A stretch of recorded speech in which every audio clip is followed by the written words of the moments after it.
আসসালামু আলাইকুম। প্রিয় শিক্ষার্থীরা,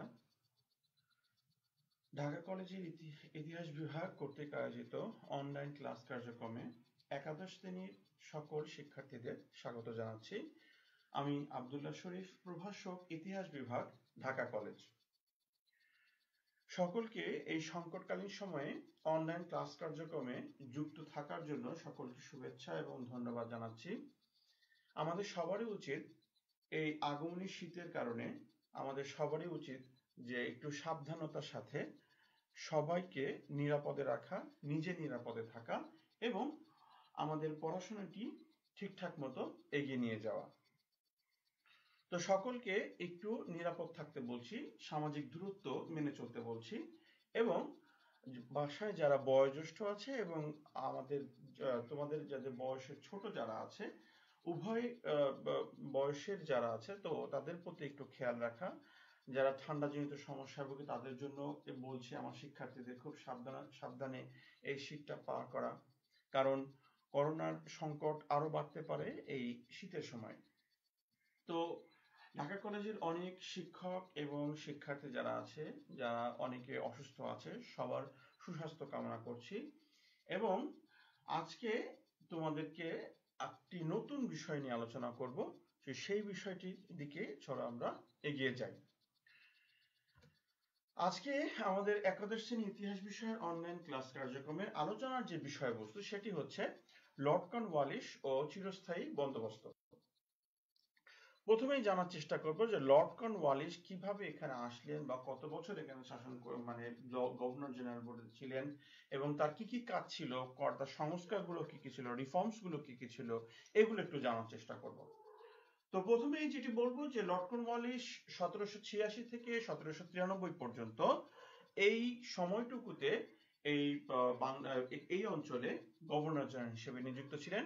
1786 খ্রিস্টাব্দে লর্ড কর্নওয়ালিস ভারতে গভর্নর জেনারেল পদে নিযুক্ত হয়ে আসার পরে প্রথমে কোম্পানির কর্মচারীদের দুর্নীতি দমনের ব্যবস্থা করেন। যিনি কাজটি করেন, যে দুর্নীতি দমনের ব্যবস্থা করেন, তিনি মনে করতেন কম বেতনের কর্মচারীদের দুর্নীতির একটি প্রধান কারণ, অর্থাৎ কম বেতনে যারা চাকরি করে বা কম বেতনে যারা শ্রম দেয় তার যে প্রধান কারণই হচ্ছে তাদের সংসার অথবা তাদের জীবনযাপন চলার জন্য অধিক টাকার প্রয়োজন, এজন্য তারা দুর্নীতির আশ্রয় গ্রহণ করে।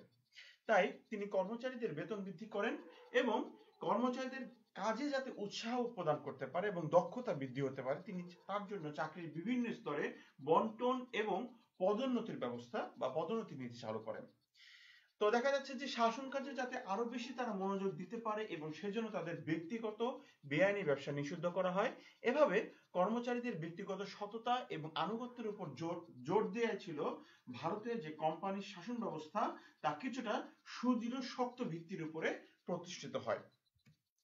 তো কর্নওয়ালিসের আমল থেকে শাসন কার্যে নিযুক্ত সাধারণ যে রাজকর্মচারীদের দুর্নীতি মুক্ত করে ভারতীয় শাসন ব্যবস্থাকে উন্নত করার উদ্দেশ্যে একদল শিক্ষিত, বুদ্ধিমান, সুদক্ষ এবং উচ্চ পদস্থ কর্মচারী নিয়োগ করার জন্য যে প্রথা চালু করা হয় তা ভারতীয় সিভিল সার্ভিস নামে পরিচিত।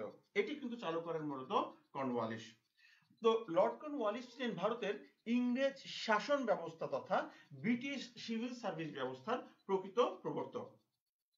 সিভিল সার্ভিস প্রথার মাধ্যমে ব্রিটিশ ভারতে এক শ্রেণীর উচ্চশিক্ষিত, স্বাধীনচিত্ত, দক্ষ ও পরিশ্রমী সরকারি কর্মচারীর উদ্ভব ঘটে, যাদের আন্তরিক প্রচেষ্টায় এদেশে ব্রিটিশ শাসন সুদৃঢ়ভাবে প্রতিষ্ঠিত হয়। এই জন্যই ভারতীয় সিভিল সার্ভিসকে ব্রিটিশ রাজত্বের প্রধান স্তম্ভ বলা হয়। তো এখানে দেখা যাচ্ছে যে ভারতে লর্ড কর্নওয়ালিস যখন গভর্নর জেনারেল হয়ে আসলেন, তিনি যে সংস্কারগুলো করেছিলেন তাদের মধ্যে অন্যতম ছিল সরকার কর্মচারী যারা ছিল তাদের দুর্নীতি হ্রাস করা, দুর্নীতি থেকে তাদেরকে মুক্ত করা, তাদেরকে একটু বেতনটা বাড়িয়ে দেওয়া, তাদেরকে সুযোগ সুবিধা দেওয়া এবং সাথে সাথে যে বিষয়টি উনি করেছেন যে তাদের কাজের উন্নতি এবং দক্ষতা বৃদ্ধির জন্য বিভিন্ন প্রথা চালু করা, বিভিন্ন সিভিল সার্ভিসের একটা সিস্টেমে তৈরি করা, যার মাধ্যমে ইংরেজ শাসন ব্যবস্থা তথা ব্রিটিশ সিভিল সার্ভিসটা এই ভারতীয় ভূখণ্ডে একটি শক্তিশালী ভিত্তির উপরে প্রতিষ্ঠিত হতে পারে। তো এরপরে যেটা বলবো যে ভারতের ইংরেজ শাসন ব্যবস্থাকে দক্ষ ও দুর্নীতি মুক্ত করার জন্য লর্ড কর্নওয়ালিস কি কি কি ব্যবস্থা বা যে সমস্ত ব্যবস্থা গ্রহণ করেছিলেন তার মধ্যে কি কি তন্মধ্যে কি কি ছিল। প্রথমে যে বিষয়টি নিয়ে কথা বলবো সেটি হচ্ছে কোম্পানির প্রশাসনিক দপ্তর, বাণিজ্যিক দপ্তর এবং রাজস্ব দপ্তরকে পৃথক পৃথক দপ্তরে পরিণত করা। অর্থাৎ আগে যেটি ছিল যে একটি দপ্তরের মধ্যে প্রশাসনিক কাজ করা হবে, বাণিজ্যিক কাজ করা হবে, রাজস্ব সংক্রান্ত কাজ করা হবে, এই বিষয়টিকে বাদ দিয়ে আলাদা আলাদা ভাবে প্রশাসনিক দপ্তর গঠন করা হলো, বাণিজ্যিক দপ্তর গঠন করা হলো এবং রাজস্ব দপ্তর আলাদাভাবে গঠন করা হলো এবং সেখান থেকে যার যার যে কাজ সেই কাজ করা হলো।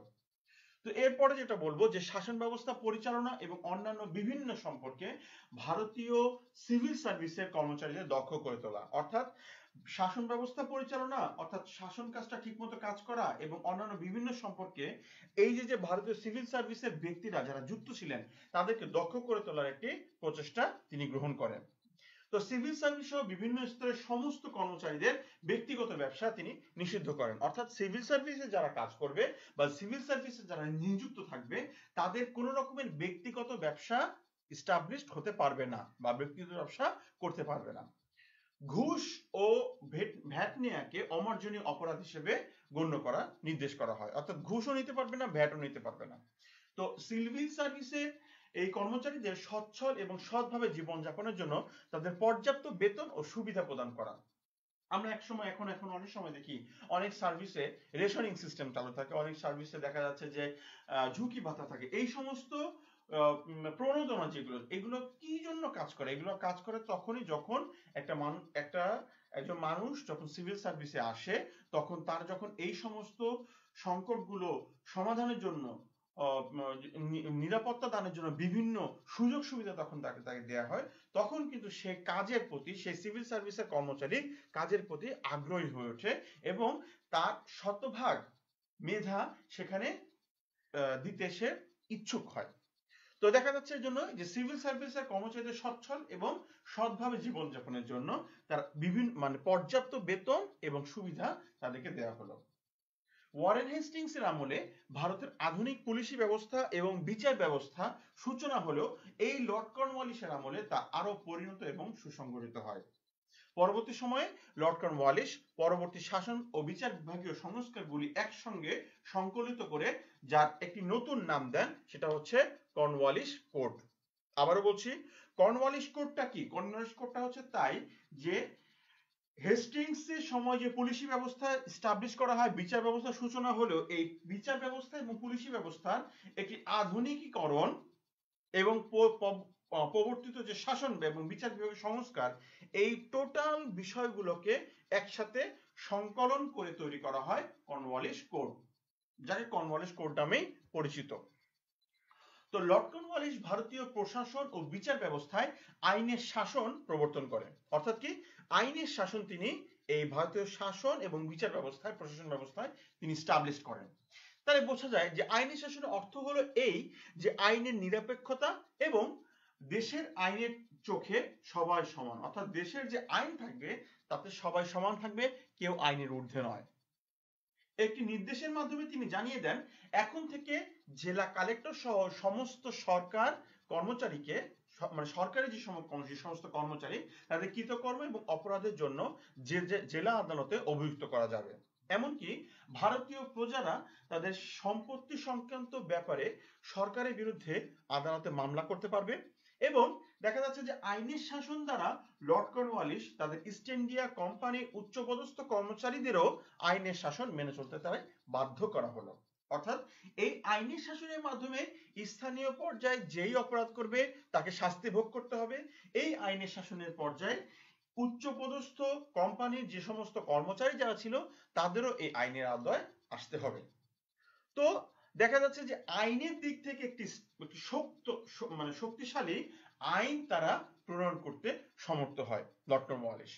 তো এর পরবর্তী যেটা বলবো যে ভারতীয়দের যে চরিত্র, সততা এবং শাসন দক্ষতা সম্পর্কে বা সম্বন্ধে লর্ড কর্নওয়ালিস খুব একটা উঁচু ধারণা পোষণ করতেন না। তাই শাসন ও বিচার বিভাগের কোনো উচ্চ ও মর্যাদাপূর্ণ পদে তিনি কোনো ভারতীয়কে নিয়োগ প্রদান করতেন না বা নিয়োগদান করেননি। কেন? এখানেই বোঝা যাচ্ছে যে উনি ভারতীয়দের প্রতি আস্থাবান ছিলেন না। উনি ভারতীয়দের প্রতি আস্থা তার ছিল না, যেই কারণে দেখা যাচ্ছে যে যত বেশি শিক্ষিত হোক না কেন ভারতীয়দের মধ্যে, তারপরেও উচ্চ পদস্থ যে সমস্ত পদ, সেই সমস্ত পদে ভারতীয়দের তিনি নিয়োগ দিতেন না। তো লর্ড কর্নওয়ালিসের আমলে থেকে ইস্ট ইন্ডিয়া কোম্পানির প্রশাসন এবং বিচার ব্যবস্থার উচ্চ পদগুলি কেবলমাত্র ইউরোপীয় কর্মচারী নিয়োগ করা নীতি তিনি গ্রহণ করেন। উপরোক্ত এই ঘটনাবলী বিশ্লেষণ করে বলা যায় যে ভারতে ইংরেজ শাসন ব্যবস্থার প্রবর্তনে লর্ড কর্নওয়ালিসের যে অপরিসীম অবদান ছিল তা অনস্বীকার্য। এবার আসা যাক, যে একটু বলে রাখি যে ইস্ট ইন্ডিয়া কোম্পানি ব্যয়ভার বহন করার জন্য তার রাজত্বের সূচনা থেকে বাড়তি রাজস্ব সংগ্রহের প্রতি তাদের একটা মনোনিবেশ ছিল। এবার আসি একটু নেগেটিভ, কি কি ঘটনা ঘটেছিল। ওয়ারেন হেস্টিংস রাজস্বের পরিমাণ নির্ধারণ এবং সার্বিক রাজস্ব আদায়ের জন্য যে বোর্ডের অধীনে একটি ভ্রাম্যমাণ কমিটি গঠন করেন। এই কমিটি জেলায় জেলায় ঘুরে ঘুরে নিলামে ডেকে সর্বোচ্চ মূল্যদাতাকে 5 বছরের জন্য জমি ইজারা দিতেন। একে পাঠশালা বন্দোবস্ত বলা হচ্ছে। অর্থাৎ একটি নিলাম ডাকার মাধ্যমে একটি জমির ব্যাপারে যখন মূল্যদাতাকে একটি নির্দিষ্ট মূল্যে, সর্বোচ্চ মূল্যে যখন তার নিলাম ডাকা হতো, তখন ওই ব্যক্তিকে 5 বছরের জন্য ওই জমি ইজারা দেওয়া হতো, এবং একেই বলা হচ্ছে পাঠশালা বন্দোবস্ত। অনেক সময় প্রকৃত জমিদারদের পরিবর্তে দালালরা অধিক দর দিয়ে জমিদারি নিলাম ডেকে নিতেন এবং পরে দেয় রাজস্ব পরিশোধ করতেন না। তাহলে দেখো, এখানে কিন্তু কিছু দুষ্ট লোকের বসবাস শুরু হয়ে গেল, দুষ্ট লোকের প্রবেশ শুরু হয়ে গেল। কিরকম, যে অনেক সময় জমিদারদের থেকেও এই যে দুষ্ট লোকেরা, যারা কিনা দালাল যারা ছিল, তারা অধিক মূল্যে নিলাম ডাকতো এবং নিলাম ডেকে নেয়ার পরেও তারা সেই রাজস্ব তারা পরিশোধ করতেন না। ফলে রাষ্ট্রীয় যে বা সরকারি যে কোষাগার তেমন আয় হতো না। অগত্যা হেস্টিংস পাঠশালা বন্দোবস্তের পরিবর্তে একশালা বন্দোবস্ত চালু করেন, অর্থাৎ 1 বছরের জন্য ইজারা তিনি দেন। এতেও সরকারের আশানুরূপ রাজস্ব আদায় না হয়, কারণ বেশিরভাগ ক্ষেত্রে 1 বছর ইজারা শেষে জমিদাররা সরকারি রাজস্ব শোধ না করে জমি জমা ছেড়ে তারা পালিয়ে যেত। 1 বছরের জন্য যেহেতু তারা তাদের তল্পিতল্পা নিয়ে পালিয়ে যেত। এই অবস্থার যে অবসান করার জন্য দেখা যাচ্ছে কাউন্সিলের জনৈক সদস্য স্যার ফিলিপ ফ্রান্সিস হেস্টিংসকে সর্বপ্রথম জমিতে ইজারাদারদের স্থায়ী ভোগ দখলের স্বীকৃতি দিয়ে চিরস্থায়ী বন্দোবস্তের প্রস্তাব করেন।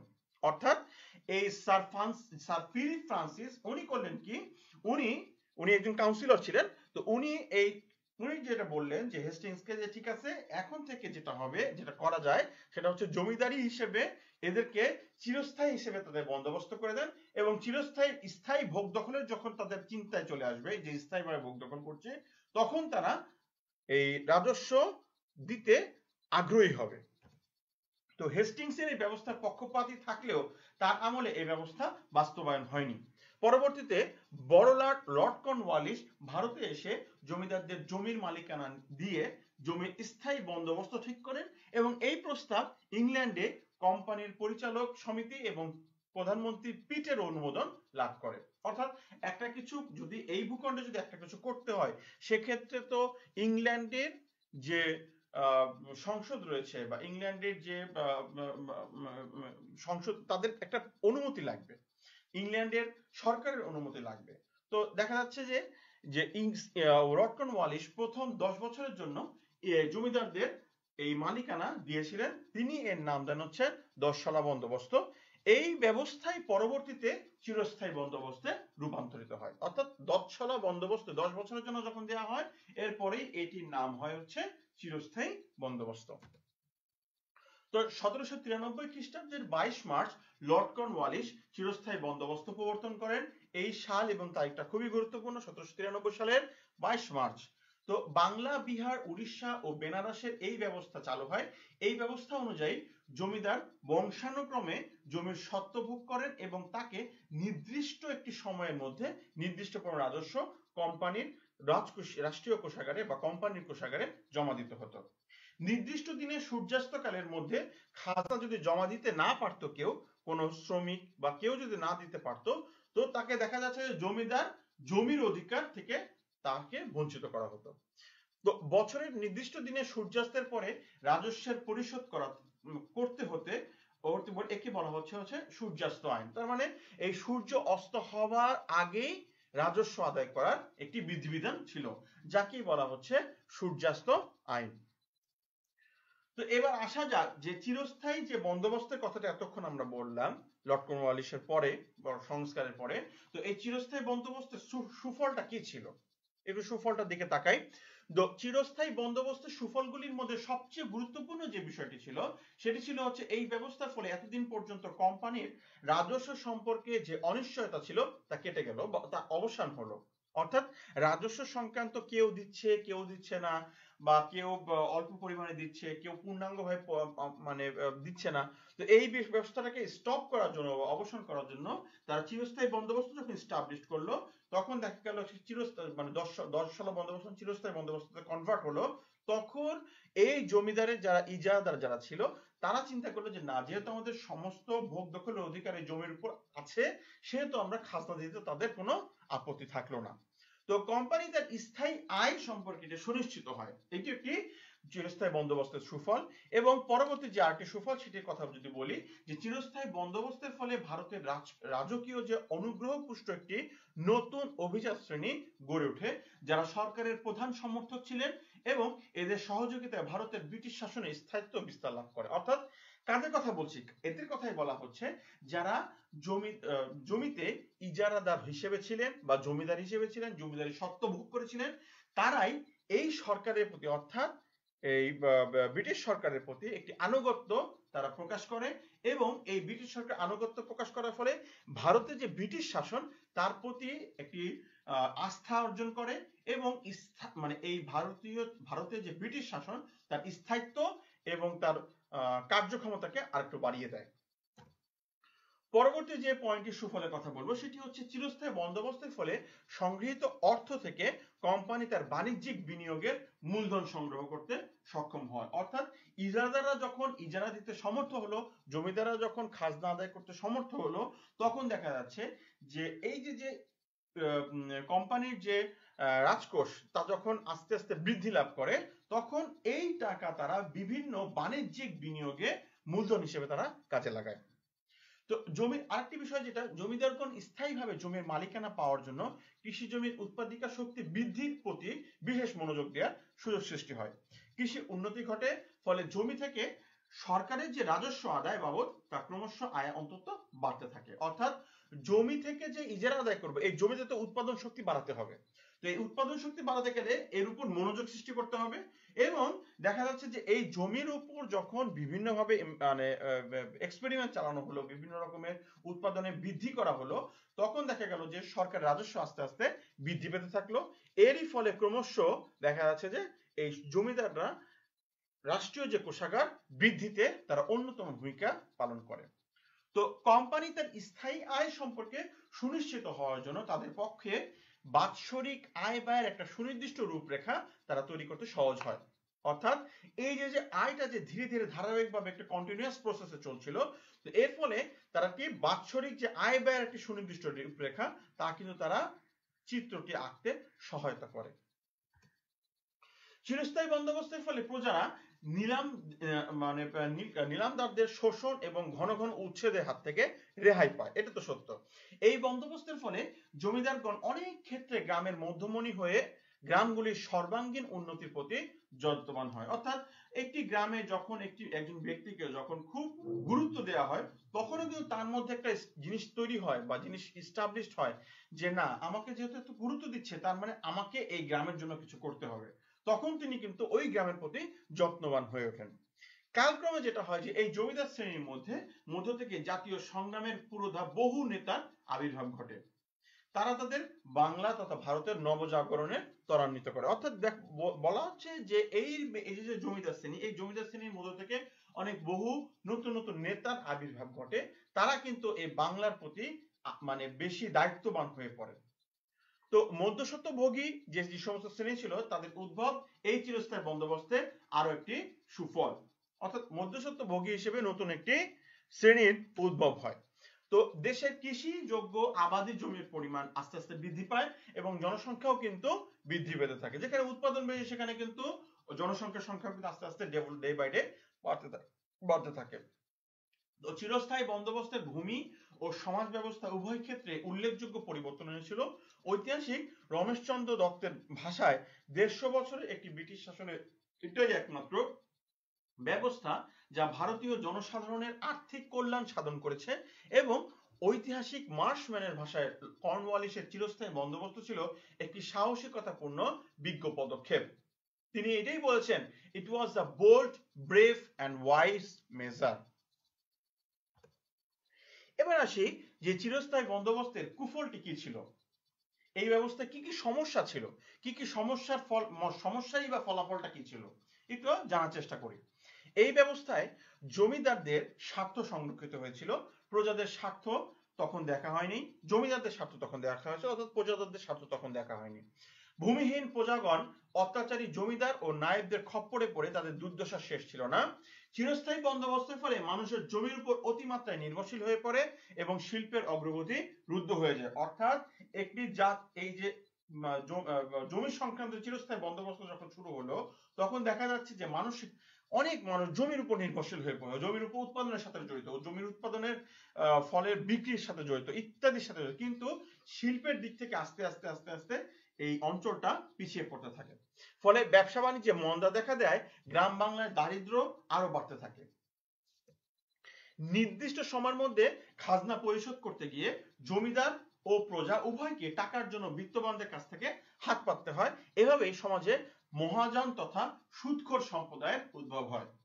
অর্থাৎ ব্যাপারটা কিরকম, যে তোমাকে কিছু টাকা দিব, এর বিনিময়ে তুমি কিছু লভ্যাংশ বা সুদ আমাকে দেবে।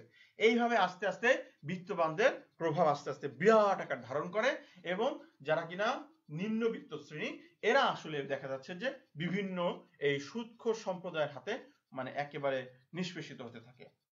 তো চিরস্থায়ী বন্দোবস্তের আরেকটি যে বিষয়, সেটা হচ্ছে চিরস্থায়ী বন্দোবস্তে একবার খাজনার পরিমাণ নির্ধারিত হলে সেই খাজনা আস্তে আস্তে চলতেই থাকে।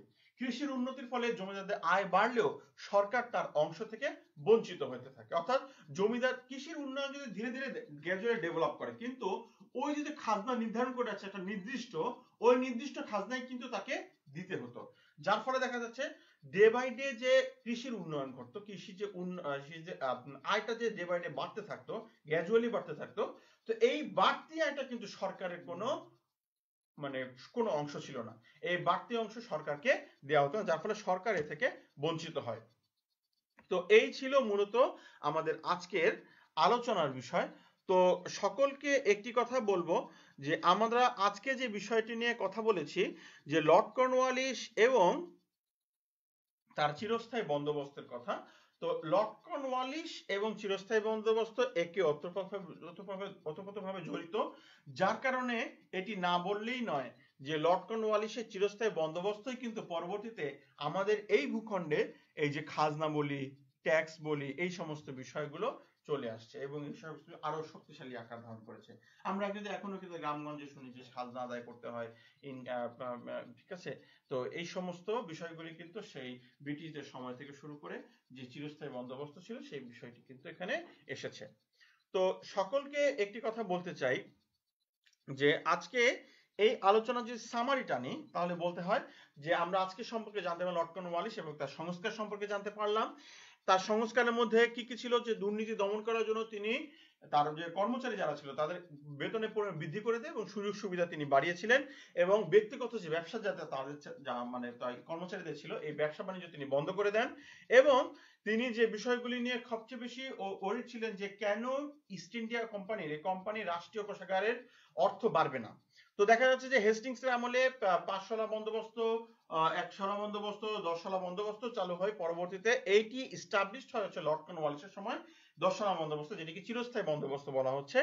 এবং এত সমস্ত কিছু, এই ঘুষ নেওয়া বন্ধ করা, তারপরে সৎ জীবন যাপনে করার জন্য যে পর্যাপ্ত বেতন এবং সুযোগ সুবিধা ব্যবস্থা করা, অর্থাৎ প্রশাসনিক এবং পুলিশি ব্যবস্থা, বিচার ব্যবস্থা, এই সমস্ত ব্যবস্থা যখন এত কিছু রিফর্মস আনা হয় তখন সেটাকে অ্যাকচুয়ালি টোটাল ইউনিট হিসেবে যদি বলি তাহলে তাকে বলা হচ্ছে কর্নওয়ালিস কোড নামে বেশি পরিচিত হয়। এবং পরবর্তী সময় দেখা যাচ্ছে যে এই যে আইনের নিরাপত্তা আর নিরপেক্ষতা এবং সকলের চোখে আইন মানে আইনের চোখে সবাই সমান, এই বিষয়গুলো এস্টাবলিশ করেছিলেন লর্ড কর্নওয়ালিস। এবং যেটি খুবই গুরুত্বপূর্ণ এবং না বললেই নয় যে ভারতীয়দের যাদের কিনা যোগ্যতা ছিল কিন্তু তাদেরও কিন্তু লর্ড কর্নওয়ালিস তাদের প্রতি আস্থাবান ছিলেন না, যার কারণে মূল উচ্চ পদে অর্থাৎ উচ্চ মর্যাদাপূর্ণ পদগুলো কিন্তু তিনি ভারতীয়দেরকে দেননি। এই বিষয়টি কিন্তু মাথায় রাখতে হবে। তো এরপরে যেটা ছিল যে এরপরে তিনি 10 বন্দোবস্ত অর্থাৎ চিরস্থায়ী বন্দোবস্ত চালু করেন, এবং চিরস্থায়ী বন্দোবস্ত চালু করার ফলে দেখা যাচ্ছে যে এটি প্রস্তাব আকারে আসে হচ্ছে ইংল্যান্ডের কোম্পানির পরিচালক সমিতি এবং প্রধানমন্ত্রী পিটের অনুমোদন লাভ করে। যখন দেখা যাচ্ছে যে এখানে চিরস্থায়ী বন্দোবস্ত অর্থাৎ চিরদিনের জন্য যদি মানে জমির উপর ভোগ দখলের অধিকার দেয়া হয় জমিদারদের, তাহলে জমিদার তখনই কিন্তু খাজনা দিতে আগ্রহী হবে, খাজনা ইচ্ছুক হবে। তো সবাই চায় হচ্ছে চিরস্থায়ী ভাবে একটি জমির ভোগ দখলের জন্য।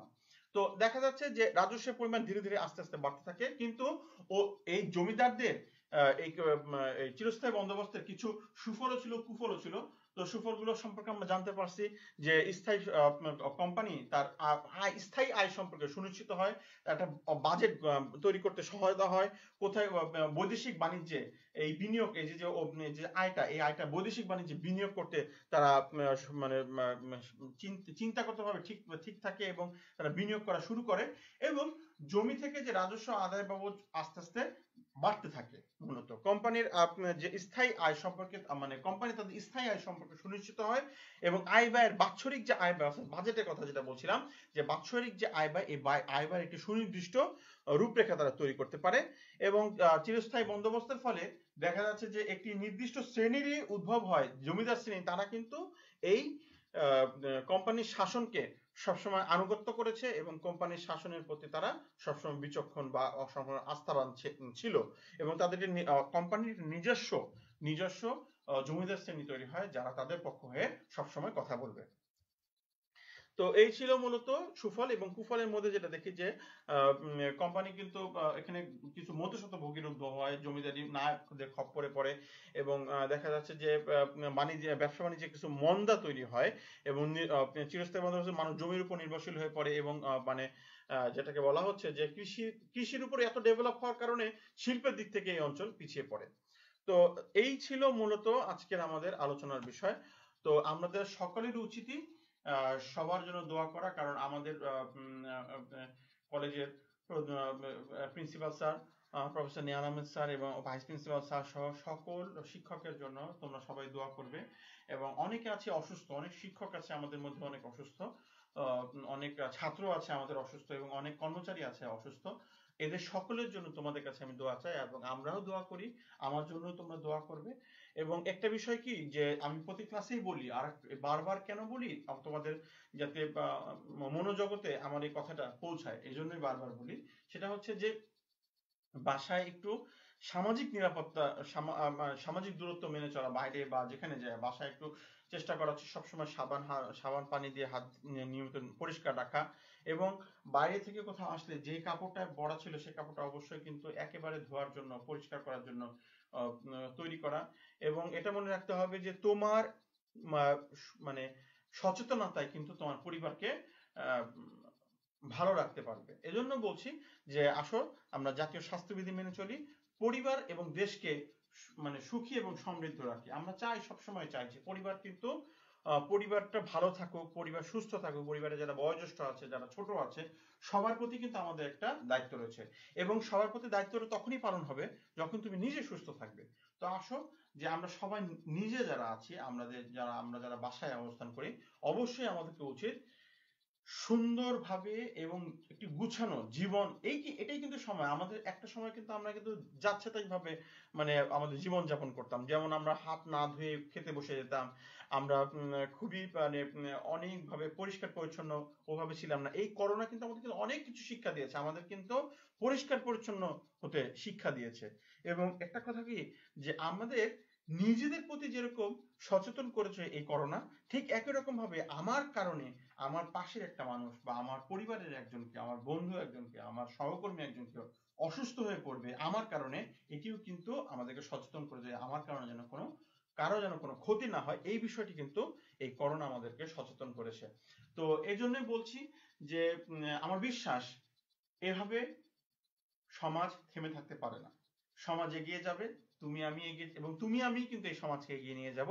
তো আসলে সবাই চেষ্টা করি আমরা সঠিকভাবে জাতীয় স্বাস্থ্যবিধি মেনে যে কাজটি বলা হচ্ছে যে পরিষ্কার পরিচ্ছন্নতা থেকে নিজের পরিবার এবং সমাজকে সুস্থ রাখি, সুখী রাখি, এই কাজটুকু করি। তো সকলকে অসংখ্য ধন্যবাদ। আগামী ক্লাসে আবার দেখা হবে। সকলের সুস্বাস্থ্য কামনা করছি। আজকে এই পর্যন্তই। আমি আব্দুল্লাহ শরীফ। আগামীতে দেখা হবে। আসসালামু আলাইকুম।